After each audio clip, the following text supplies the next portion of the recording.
ahoi! Vaatab siia. See auto käis eelmine aasta mul tegelikult juba Dünos ja siis jäi ta pooleli, kuna seal mingi väike summuti käis kuhugi vastu ja seest oli vaja veel teha ja mingid nipet-näpet asjad veel.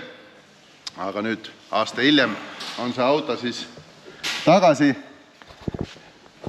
Olin juba tegelikult Dünos ja seadistasin seda autot ja eelinfo oli juba see, et millegi pärast ühest summutist kostub nagu jätaks vahele tühikäigul ja oli ka näha, et seal short trim ja long trim oli krutinud ennast ühte äärde ja ta ei käinud väga hästi. Ja ma mäletan seda, et kui eelmine kord Dünos olime, siis oli täpselt sama asi, et ta ei teinud eriti jõudu ja siis selgus, et väljalaske nukkvõll ei keera.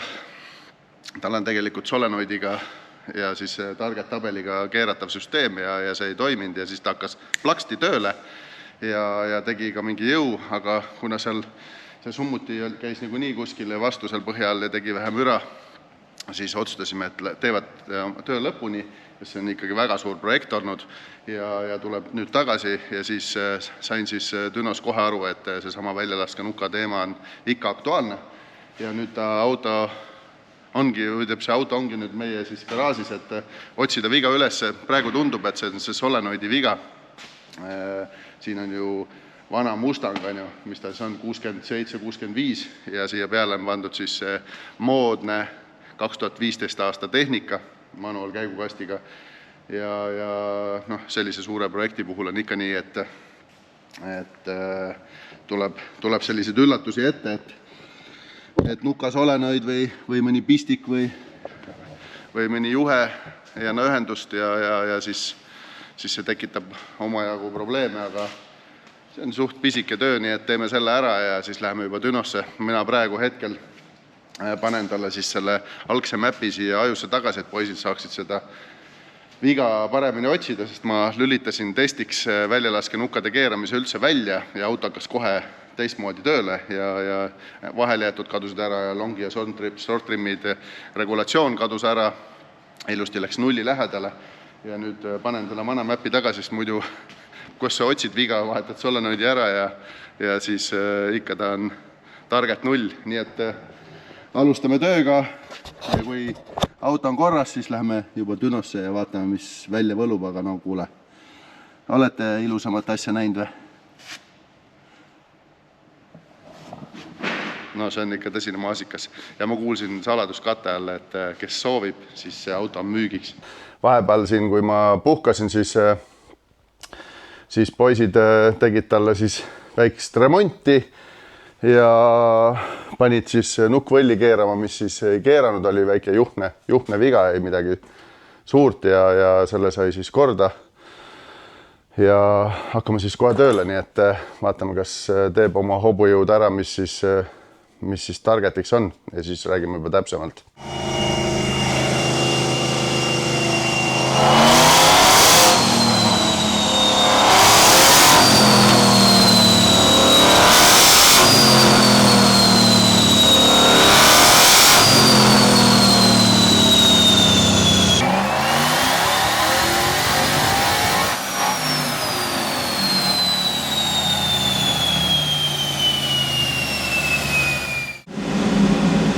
Paar tõmmet tehtud, saame siin juba 400 ratast põhimõtteliselt. Siin veel kütuseseguga veits tegemist ja süütenurgaga ja siis kuidas auto kukub tagasi tühikäigule ja sellised asjad tuleb korda saada, nii et nüüd vähemalt nukad keeravad, see on nagu okei.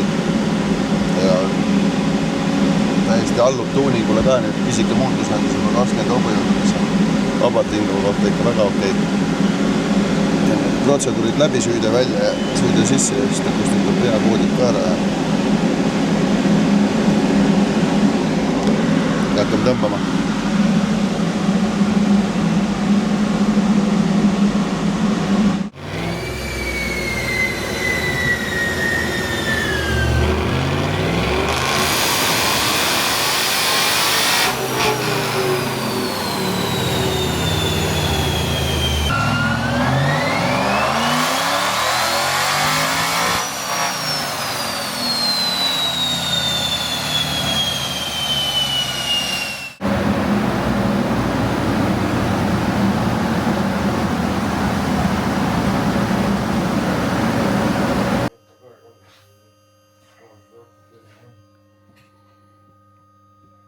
praegu vaatame, kas kütuse rõhk üldse reaalselt tekib, sest et kütuse seier näitab peaaegu nulli.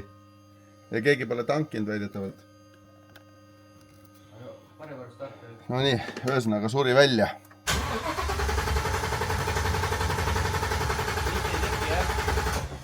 Vist ei läinud voolid kõvaks, jah? No seda ma kahtlustangi, et kas kütusepaak on nüüd tühi või siis pump ei tööta, äkki mõni kaitse või midagi.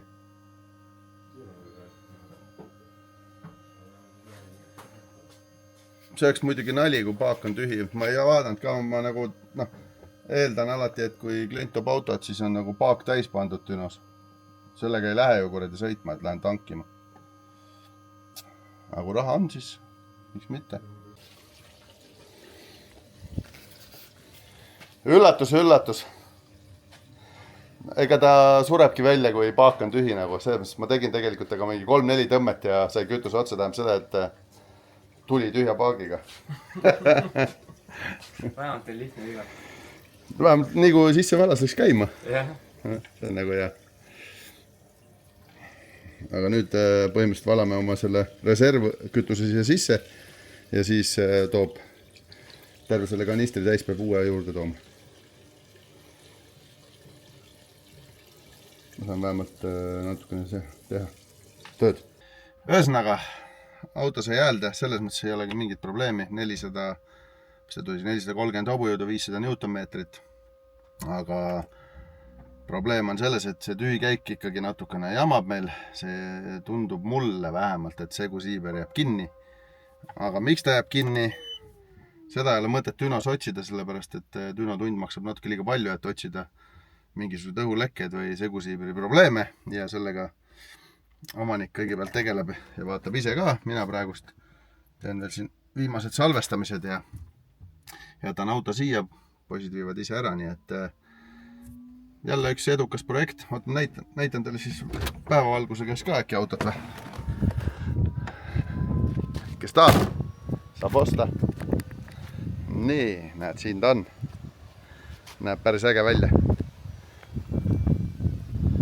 Ütleme nii, et mina olin ennem ainult näinud televiisoris selliseid asju.